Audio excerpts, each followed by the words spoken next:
কিছু কিছু ব্যাপার আছে যেগুলোতে রোজা ভাঙে না, সংশয় তৈরি হয়, কনফিউশন তৈরি হয় যে আসলে কি রোজাটা ভাঙলো কিনা। সেগুলো কি?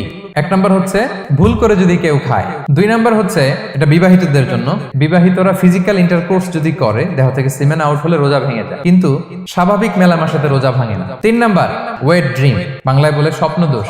ঘুমের মধ্যে এমন কিছু দেখলেন ফলে আপনার সিমেন আউট হলো, আপনার রোজা ভাঙবে না, শুধু আপনি ঘুম থেকে উঠে ফরজ গোসলটা করে নিলেই হবে। চার নাম্বার হচ্ছে ব্লাড টেস্ট, ব্লাড টেস্ট করলে রোজা ভাঙে না। পাঁচ নাম্বার হচ্ছে অনিচ্ছাকৃত বমি। ছয় নাম্বারে নোজ ব্লিডিং, নাক দিয়ে রক্ত ঝরলে মানুষের রোজা ভাঙে না, আনলেস যদি অনেক বেশি অ্যামাউন্টের হয়, আপনি ক্লান্ত হয়ে পড়েন, তখন তো আপনি রোজা ভাঙতে পারেন। সাত নাম্বার রোজা রেখে দাঁত ফেলতে পারবো কিনা, দাঁত ফেললে যে রক্ত বেরোয় এতে রোজা ভাঙে না। আট নাম্বারটা হচ্ছে ইনজেকশন, রোজা রেখে ইনজেকশন দেওয়া যাবে কিনা। কিছু কিছু ইনজেকশন দেওয়া যাবে, কিছু কিছু দেওয়া যাবে না। কোনগুলো দেওয়া যাবে না?